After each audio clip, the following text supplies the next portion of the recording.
Hola, me llamo Mónica Chirino. Les pido disculpas porque tengo un aparato en los dientes y no puedo hablar muy claramente, lo voy a despacio para que me entiendan bien.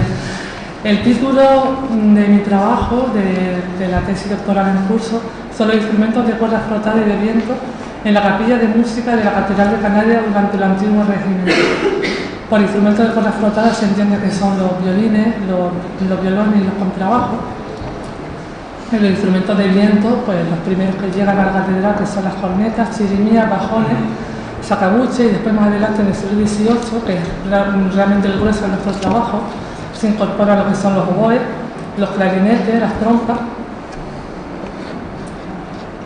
¿Cómo se pasa? Vale. Bueno, el presente trabajo consiste en un estudio referente a los instrumentos musicales de cuerda frotada y de viento en la capilla de música de la Catedral Canaria.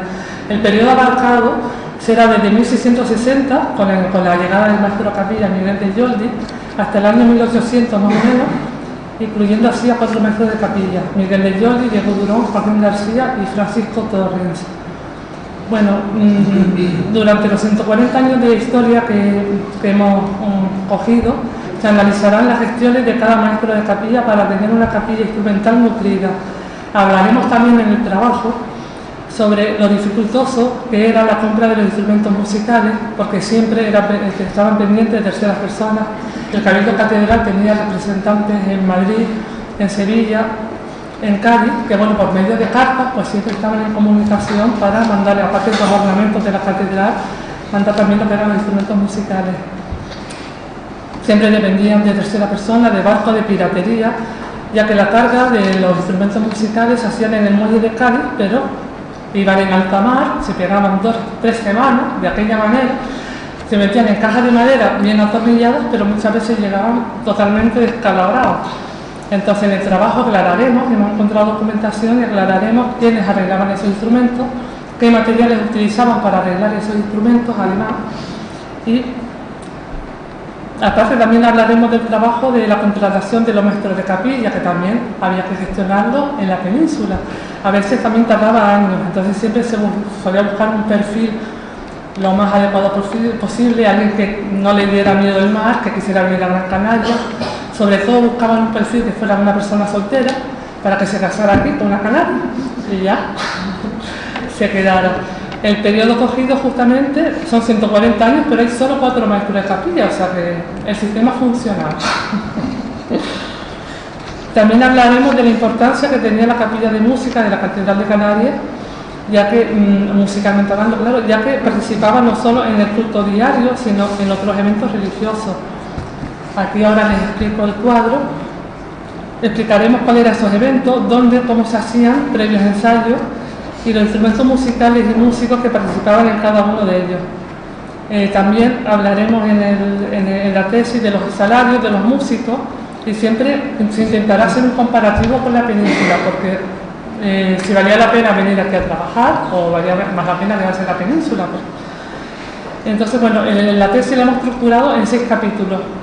El primer capítulo, que va a ser una introducción hasta el año 1600, donde hablaremos de la llegada de los primeros instrumentos musicales, y que vienen instrumentos de viento y también vienen instrumentos de cuerda, unas vihuelas de arco.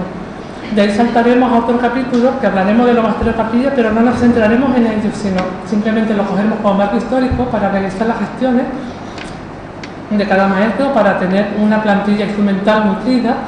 Ahí se incorporarán instrumentos nuevos con cada maestro, o algunos instrumentos ya viejos también desaparecerán.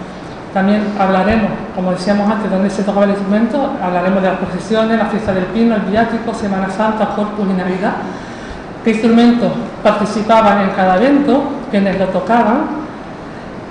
Otro capítulo estará dedicado a una breve reseña de los instrumentos de la capilla, por ejemplo, si se nombraran todos los instrumentos, si hablamos de la corneta, pues los orígenes de la corneta, la primera corneta que llega a la capilla de música de Canarias, y quienes tocaban la corneta y cuándo desaparece el instrumento. Así lo haremos con todo. Otro capítulo, como decíamos antes, dedicado a la compra de los instrumentos para la catedral y para los músicos, quienes arreglaban los instrumentos, cómo gestionaba el cabildo esa compra de los instrumentos, porque no era nada fácil, era todo por cartas, como decíamos antes. A veces las cartas llegaban, a veces no, a veces había que buscar los instrumentos. No siempre los instrumentos estaban en calle, a lo mejor había que ir a Nápoles a traerlos y entonces se demoraba muchísimo en el tiempo. Hay cartas incluso que especifican con detalle cómo tienen el instrumento, ¿no? Vuelve la carta para Canarias, pues mira, no he encontrado esto, vuelve la carta para... Hay diferentes correspondencias hasta que al final se compra el instrumento adecuado. Y aparte hablaremos de la figura de los músicos de coro, maestro de capilla y maestro de mozo de coro. Bueno, para elaborar este trabajo hemos consultado, las fuentes consultadas, pues sobre todo como nuestro trabajo se centra en la catedral, pues todas las fuentes la hemos buscado prácticamente aquí en Canarias. Empezamos hablando por Pieri Clavijo, que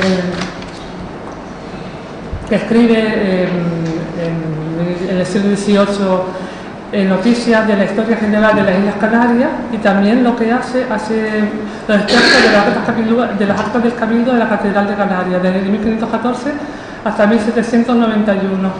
Selecciona las actas capitulares más importantes para su consulta más inmediata. Entonces esto está publicado también por Amigos del País. Y también vamos a nombrar a Santiago Cazorla León, que también hace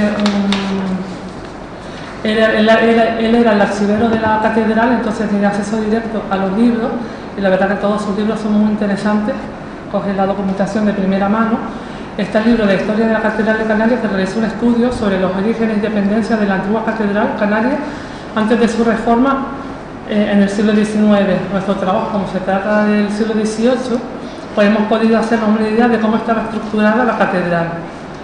También tiene un libro sobre la Virgen del Pino, que nos interesa por la festividad, y los obispos de Canarias y Rubicón, que hay un montón de obispos en ese periodo de tiempo.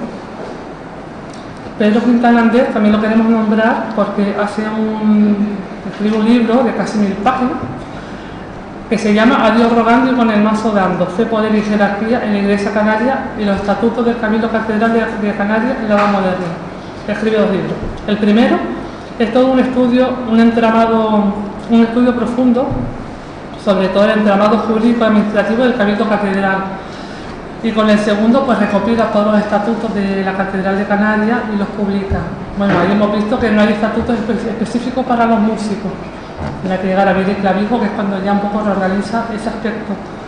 Después Lola de la Torre, que también hace una labor encomiable recopilando todas las actas capitulares, extrae toda la parte musical y está en tipo documento para su estudio y está todo publicado en la revista del Museo Canario. Lothar Siemer, que también tiene artículos y que resume lo que escribe Lola de la Torre por cada 20 años, y tiene artículos también que habla sobre el portugués Juan Figueiredo Borges, que fue maestro de capilla durante un par de años, y también artículos anteriores como el de Martín de Silos, que abarca un poquito antes de 1600, que también son interesantes para la introducción de la tesis.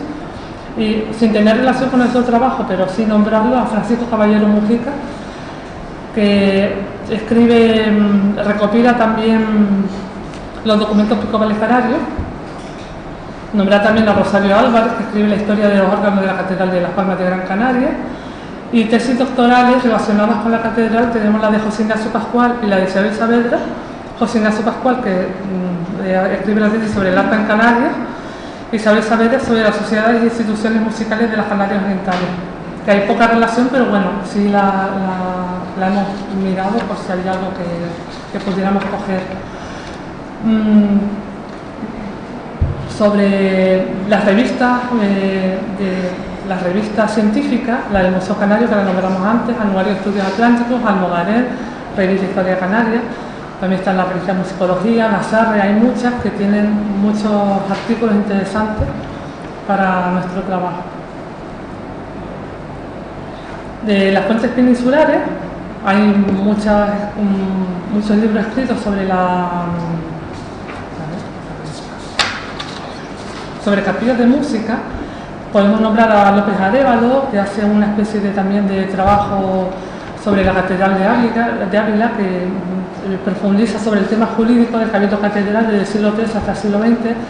José López Calo, Samuel Rubio, que escribe el libro de la historia de...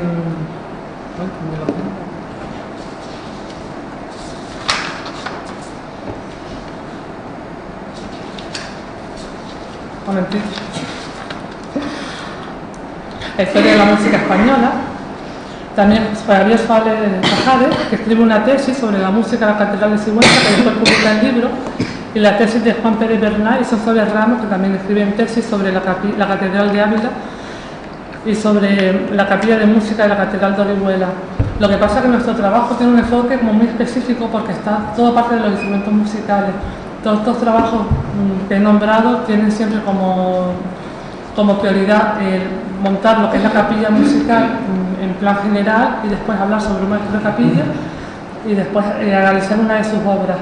Nosotros nos centramos en los instrumentos musicales, entonces ha sido como súper complicado encontrar trabajos parecidos al mío.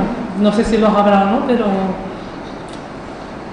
bueno, aunque está todo esto publicado, tal, hemos ido a las fuentes primarias, sobre todo el archivo de la catedral de Santiago, que el archivero Lavandera, don José Lavandera, le agradezco a él que me haya facilitado el acceso a los libros porque gracias a él he podido sacar muchísima documentación.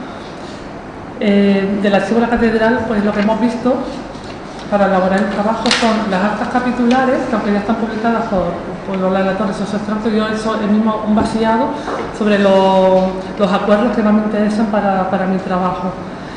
Los libros de cuenta de fábrica también los he estado consultando. Eran libros de contaduría en donde se anotaba, aparte de los préstamos y pagos de trigo de los ministros, de los músicos, de los contratados de la catedral, los arreglos y facturas relacionadas con los ornamentos. Y allí han incluido lo que son las facturas de los instrumentos musicales, tanto de compras como de arreglos, etc. Hay 3 libros, el de 1678, 1701 y 1749, que lo hemos podido consultar. También los libros de salario para ver los sueldos de los músicos.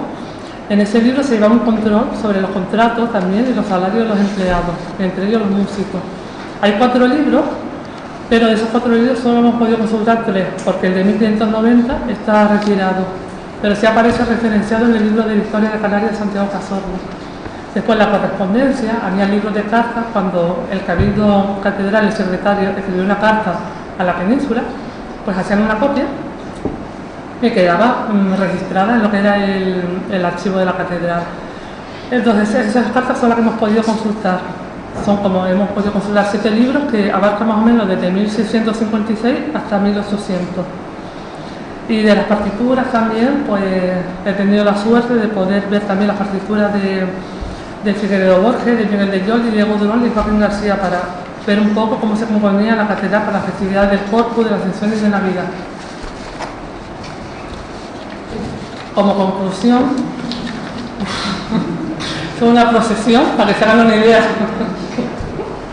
Los instrumentos, aquí pueden ver el que es así alargado para abajo, este es el bajón, estos son chirimías, esta es una corneta barroca chiquitita y esto es un sacabuche, que se parece mucho de ahí sale el trombón, ¿no?